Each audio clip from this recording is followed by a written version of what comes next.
تالے لگی زبان ہے تحسین کے لیے، اس مصلحت کے شہر میں کہنا وبال ہے۔ محمد بلال خان ایک بے باک، نڈر، جریر اور مستقل آواز کا نام تھا، جسے مورخہ 16 جون 2019 کی شب میں شہید کر دیا گیا۔ جب اس جوان کی شہادت کی خبر پہنچی تو اول تو نہ جسارت کر سکا اور نہ ہی الفاظ نے ساتھ دیا کہ اپنے غم کو لفظوں میں پروں یا اپنے دکھ کا اظہار کروں، یا وہ غصہ جو اس ظلم پر آیا اس کا برملا اعلان کروں۔ بلال تو شہادت کے مرتبے کو پہنچا اور یقیناً وہ بہت ہی اعلیٰ جگہ پر ہوگا، لیکن آخر کب تک حق کا گلا گھونٹ کر باطل کی توتیاں بجائی جائیں گی؟ کب تک اپنے خیالات کے اظہار کی پاداش میں جانوں سے کھیلا جائے گا؟ آخر کب تک کڑوے سچ کو سن کر جھوٹ کی سراسیمگی نافذ کی جاتی رہے گی؟ اس کا قصور کیا تھا کہ وہ اپنی بات کا پکا، دل کا سچا اور لہجے کا کڑوا تھا؟ لیکن کیا کبھی کسی نے غور نہیں کیا کہ اس کے لہجے میں حلاوت کی کمی کا سبب وہ تبرہ بازی تھی جو نبی کے صحابہ پر کی جاتی تھی؟ اور دفاع صحابہ میں اس نوجوان سے زیادہ متحرک اور سوز دل رکھنے والا میں نے اس سوشل میڈیا پر نہیں دیکھا۔ سلام بلال، تیری عظمت کو کہ زندگی سے موت تک کا مختصر سا دورانیہ صحابہ کی تقدیس کو باور کرانے میں گزرا، اور یہی کامیابی کے لیے ایک مدلل اور ناقابل تسخیر دلیل ہے۔ لیکن سوال یہ پیدا ہوتا ہے کہ کب تک کفر، توہین، گستاخی اور بغاوت کے فتووں سے بلالوں کو سر عام موت کے گھاٹ اتارا جاتا رہے گا؟ کیا ریاست کی ذمہ داری نہیں کہ وہ اپنے شہریوں کو کھل کر جینے اور اپنی بات کہنے کا حق دے؟ اور ظلم در ظلم یہ کہ اس جوان کی شہادت کی خبر کسی چینل پر نشر نہ ہوئی، ہوتی بھی کیوں؟ یہ صحابہ کا چوکیدار جو ٹھہرا، داڑھی اس کا چہرہ چھپائے ہوئے تھی، اور اس کی ہر تحریر اور تقریر اس کے بنیاد پرست اور اسلام پسند ہونے کی دلیل تھی، تو ایسے میں اسے ایک ریاستی دہشت گرد سے زیادہ سمجھا بھی کیا جاتا؟ اختلاف رائے ہر ایک کا بنیادی حق ہے، اور اس مملکت خداداد میں بدنی آزادی کے ساتھ ساتھ خیالاتی آزادی کا بھی پرچار بڑے زور و شور سے کیا جاتا ہے۔ تو کیا کسی سے نظریاتی اختلاف ہونے کا مطلب یہ ہے کہ اس کی آواز کو بند کر دیا جائے، اس کی زبان کاٹ دی جائے، یا اپنے نظریے کو جلا بخشنے والے یا زندگی دینے والے کو موت کے گھاٹ اتار دیا جائے؟ اختلاف ہو سکتا ہے، مجھے بھی، آپ کو بھی، مجھے بھی بلال سے بہت سے اختلاف تھے، لیکن یہ کون سا طریقہ ہے کہ آپ ظلم کی انتہا کر دیں، یا کسی کے بیٹے، کسی کے بھائی، کسی کے آنکھ کے تارے اور کسی کے جگر کے گوشے کا خون کر دیں؟ ظلم پھر مشال خان پر ہو یا بلال خان پر، دونوں ظلم ہے، اور یہ ریاست کی ذمہ داری ہے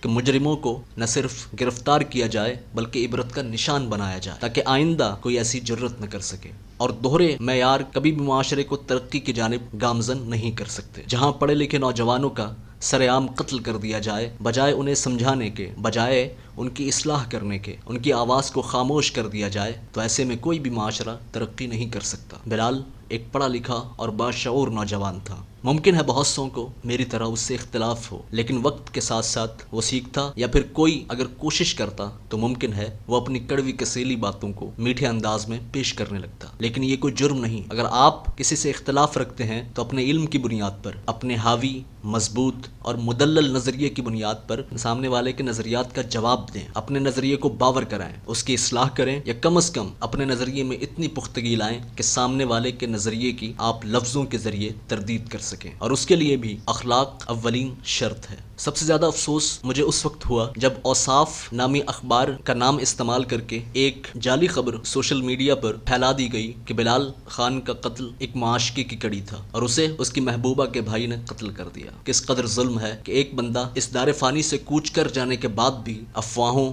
ستم ظریفیوں اور چھوٹی سوچ کا نشانہ بنا رہتا ہے۔ بلال خان اور مولانا سمیع الحق کا قتل تقریباً ایک ہی طریقے سے ہوا، انہیں بھی خنجروں کے وار سے شہید کیا گیا، اور بلال خان بھی خنجروں کے وار سے اپنی جان سے ہاتھ دھو بیٹھا۔ اور حیرت کی بات یہ ہے کہ مولانا سمیع الحق کی شہادت کو بھی کنٹروورشل بنایا گیا کہ ان کے کمرے کی فیک تصاویر سوشل میڈیا پر وائرل کر دی گئیں، جہاں پر شراب کی بوتلیں دکھائی گئیں، اور ان کا بھی تانا بانا ایک عورت کے ساتھ جوڑا گیا۔ زندوں کے ساتھ جو ظلم ہے وہ بہت بڑا ہے، لیکن جو اس دنیا سے کوچ کر جائے اس کے ساتھ ایسی ناروائی اس مالک کو کیسے پسند آئے گی، اور وہ یقیناً ان ظالموں، سفاکوں اور دل کے پتھروں کو عبرت کا نشان بنائے گا۔ ہمارا مطالبہ یہی ہے کہ قاتلوں، ظالموں اور درندوں کو کیسے بھی، کہیں سے بھی تلاش کر کے عبرتناک سزا دی جائے، کیونکہ یہ حادثاتی دہشت گردی نہیں بلکہ مکمل منصوبہ بندی کا پیش خیمہ نظر آتا ہے۔ میں بھی اپنی استطاعت کے مطابق آواز اٹھاؤں گا، اور آپ بھی آواز اٹھائیے، کیونکہ آج بلال ہے، کل ہم بھی سچ کہنے کے جرم میں گولیوں سے بھونے جا سکتے ہیں اور سچ کی پاداش میں ہماری زندگی جھوٹ ثابت ہو سکتی ہے۔ آخر میں صرف یہی کہنا چاہوں گا کہ کیا پھر یہ طے ہے کہ اپنے نظریے یا سوچ کا اظہار کرو گے تو خاموش کر دیے جاؤ گے؟ اللہ ہمارے حالوں پر رحم فرمائے اور تمام بے گناہوں کو جنت الفردوس میں اعلی مقام عطا فرمائے، آمین۔ روزنامہ اوصاف کے نام سے شائع ہونے والی جعلی خبر اور اس کی تردید کے حوالے سے لنک ڈسکرپشن میں موجود ہے، آپ دیکھنا چاہیں تو دیکھ سکتے ہیں۔ اللہ ہمارا حامی و ناصر ہو۔